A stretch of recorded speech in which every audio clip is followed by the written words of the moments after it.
비좁은 공간, 소음, 짜증나는 옆자리 승객들. 신경을 거슬리게 하는 건 항상 다른 사람들이라는 걸 눈치채셨나요? 전형적인 귀내 모습이죠. 하지만 여러분, 단 한 사람만을 위한 비행기라면 어떨까요?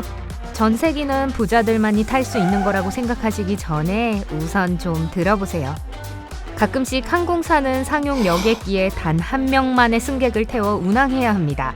어떤 때는 2명 또는 3명이요. 예상하실 수 있다시피 이런 행운의 주인공들은 이코노미 좌석 가격으로 퍼스트 클래스를 탈 수 있는 기회를 얻게 됩니다. 하지만 항공사들은 왜 그러는 걸까요? 회사는 마이너스가 생기기만 하는 게 아닐까요? 그렇다면 스케줄을 취소하는 게 맞는 건 아닐까요?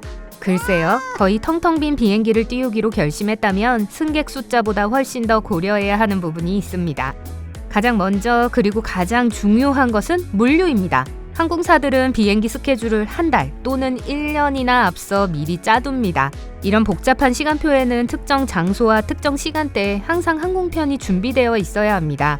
대부분의 항공편들은 단순히 두 공항을 왔다 갔다 왕복을 하는 것만이 아닙니다. 짜여진 노선을 따라 여러 다양한 목적지에 가야만 합니다. 이것이 바로 어떤 시간에나 비행 일정이 있는 이유죠. 텅텅 빈 비행기가 A공항에서 출발해 B공항으로 날아가는 겁니다. 저녁까지는 C공항에 도착해야만 하는 승객들로 가득 찬 B공항으로 말이죠. 게다가 항공사 승무원들은 텅 빈 항공기를 타고 자신의 일에 투입될 취항지로 이동합니다. 또한 항공기는 가끔 밤새도록 유지보수 작업을 거쳐야만 합니다. 그리고 유지보수는 사전에 계획된 틈새 시간에 이루어지기 때문에 정확한 시간과 장소에 준비되어야 합니다. 따라서 예약률이 낮다는 이유로 비행 스케줄을 결항시키면 복잡하게 얽히고 설켜있는 완벽한 시스템을 혼란에 빠뜨리는 꼴이 될 수 있습니다. 게다가 모든 항공사들은 정해진 시간표에 따라 비행하도록 법으로 규제받고 있습니다. 그 외에도 정부의 제재에 맞닥뜨릴 수 있습니다. 대부분 어쩔 수 없는 지연, 기체 결함이나 악천후 같은 때는 빼고요. 비행기는 승객뿐만 아니라 화물도 실어 나른다는 점을 기억하도록 합시다. 그러니까 항공기 좌석이 다 판매되지 않았더라도 화물칸은 만석일 수 있습니다. 그리고 화물 수익이 대부분의 비용을 만회할 수 있습니다. 하지만 항공사들은 왜 코앞에 다가온 빈 항공편의 재고 처리 판매를 하지 않는 걸까요? 비행기를 타고 여행해 보신 적이 있으시다면 수개월 전부터 미리 여행 계획을 세우면 돈을 절약할 수 있다는 것을 알게 됩니다. 항공사들은 얼리버드 좌석에 한해서만 낮은 가격으로 판매합니다. 마지막 순간에 티켓을 구입하는 승객들은 훨씬 더 높은 가격에 사야 합니다. 그리고 이게 바로 항공사들이 추가 수익을 얻는 방법입니다. 그러니 혹시 항공사가 빈 좌석을 채우려는 목적으로 출발 직전에 갑자기 더 저렴한 가격의 티켓을 판다면 검증된 가격 결정 모델에 타협한 걸 거예요. 사람들은 할인을 기다리며 항공권을 미리 구매하지 않을 것이고 항공사들은 탑승 직전에 티켓을 구매하는 승객들에게서 받던 높은 요금을 받을 수 없게 될 것입니다. 그리고 오직 여러분만을 위한 비행기를 탈 수 있는 괜찮은 방법이 없을지 궁금하시다면 그런 건 없다고 알려드려야겠네요. 마치 로또 당첨과 같은 교통수단을 탈 수 있는 확률은 낮습니다. 비행기를 95번 탑승했어야만 하고 96번째부터 100번째 사이에서 당첨될 거니까요. 하지만 두 다리를 쭉 뻗고 잘 수 있도록 양 옆좌석을 빈자리로 여행할 수 있는 팁이 몇 가지 남아 있습니다. 항공사 웹사이트에서 항공기 좌석을 계속 확인하세요. 예약 당시 선택한 좌석이 온라인 체크인이 열리기 직전 시점에 좌석이 다 찬 것처럼 보이면 계속 옆에 사람이 앉지 않을 것 같은 좌석으로 변경해야 합니다. 빈 좌석을 100% 얻을 수 있다고 장담할 순 없어도 확률은 높아질 거예요. 만약 친구와 함께 여행을 하려는데 3개짜리 좌석이라면 나란히 붙여서 예약하지 마세요. 가운데 좌석을 비워두고 창가와 복도 좌석을 고르시고 가운데에 아무도 선택하지 않기를 바라면 됩니다. 모르는 두 사람 사이에 어색하게 껴서 여행하는 것이기 때문에 중간 자리가 가장 안 좋다는 건 누구나 다 아는 사실입니다. 하지만 승객이 꽉 차서 가운데 좌석도 예약이 되면 그땐 옆 사람과 자리를 바꾸는 건 별로 어려운 일이 아닐 거예요. 빈자리를 얻는 또 다른 방법은 새로운 항공사나 항로를 이용하는 것입니다. 종종 항공사는 새로운 시장에서 좋은 이미지를 쌓아가려 하기 때문에 여러분은 최고의 서비스를 받게 될 겁니다. 그리고 새로 취항한 항로나 승객 탑승률이 낮은 신규 항공사는 더욱 그럴 확률이 높죠. 승객들이 좌석을 구매하기까지 보통 시간이 걸리기 때문이에요. 그리고 마지막, 경유공항 현명하게 고르기입니다. 만석인 비행기는 대형 허브 공항을 자주 거치는 반면 규모가 작은 공항들은 좀처럼 좌석이 다 차지 않습니다.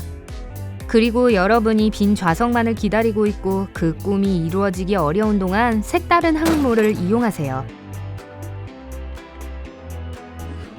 뱀이 탄 항공기.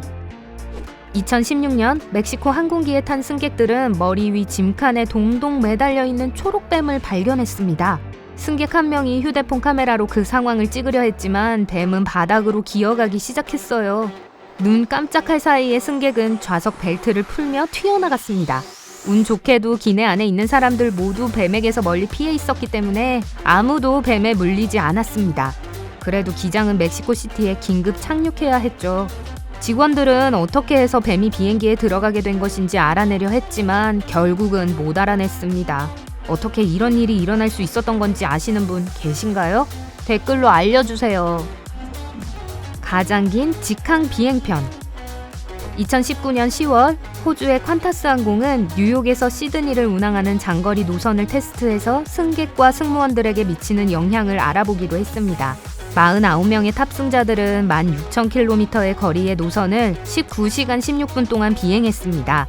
재충전하지 않고 연료를 넉넉히 채우기 위해 항공기는 한정된 수화물 무게와 화물칸을 탑재하지 않고 비행했습니다. 비행을 하는 동안 여러 시간대를 넘나드는 것이 사람의 몸에 어떤 영향을 끼치는지 검토했습니다. 파일럿의 뇌파와 각성도, 그리고 승객들의 멜라토닌 수치를 관찰하면서 말이죠. 하지만 이건 그저 테스트일 뿐이었고 콴타스 항공은 2022년에 정기편으로 운항할 계획을 세우고 있습니다. 금괴가 떨어지는 항공기. 2018년 한 항공기가 러시아 야쿠츠크에서 이륙 중이었습니다. 아마 비행기 문 쪽 잠금 장치가 화물을 버티기 힘들었을 거고 활주로에 떨어지기 시작했습니다. 상상해보세요. 금괴, 보석, 그리고 귀금속으로 난장판이 된 활주로를요. 화물은 이런 보석들이었죠. 이런 귀중품은 운송을 계획했던 캐나다 광물회사 소유였습니다. 이 사고로 인한 회사 손실액은 약 40억 원의 엄청난 금액이었습니다. 이륙 전 공항에서 수십 킬로미터 이동했기 때문에 보석이나 금괴가 누군가의 마당에 떨어졌을 거예요. 저희 집 마당에 떨어졌다면 저는 차를 샀을 거예요. 여러분은요? 가장 짧은 정기편 여객기. 우리는 비행기를 타는 길고 지치는 여행에 너무 익숙해져 있습니다. 하지만 이 비행기가 단 2분 만에 당신을 데려다 줄 겁니다. 스코틀랜드의 오크니 섬에는 서로 가까운 거리에 있는 웨스트레이 공항과 파파 웨스트레이 두 공항이 있습니다. 이 두 곳을 잇는 비행은 26km 거리를 여행합니다. 여러분은 하늘에 단 47초 동안 떠 있을 거고 그 후에 파일럿이 지상에서 활주, 이륙, 착륙하는 데 필요한 1분을 쓰게 될 겁니다. 이 항로는 북해 근처에 사람이 살고 있는 두 섬을 잇습니다. 학교에 아이들을 데려다주고 화물을 수송하고 섬 속 어마어마한 양의 유서 깊고 고고학적인 유적지를 방문하는 관광객들에게 즐거운 경험을 선사합니다. 가장 짧은 국제선 비행편. 스위스의 세인트 갈렌 알텐라인에서 독일의 프리드리히 샤펜까지는 단 8분밖에 걸리지 않습니다. 비행기는 두 나라를 가르고 크고 긴 콘스탄스 호수 위를 지나갑니다. 항공편은 자주 있지만 붐비지 않습니다. 보통 한 번에 50명까지 승객을 태웁니다. 이 외에도 두 나라를 오가는 방법들이 있죠. 차나 페리를 이용하는 것인데 비행기보다 10배나 오래 걸립니다. 여러분, 오늘 새롭게 알게 된 것이 있으시다면 이 영상에 좋아요를 누르고 친구들과 공유하세요. 그리고 여러분께서 좋아하실 만한 다른 멋진 영상들이 여기 있습니다. 왼쪽 또는 오른쪽을 클릭하시고 삶의 밝은 면에 머무르세요.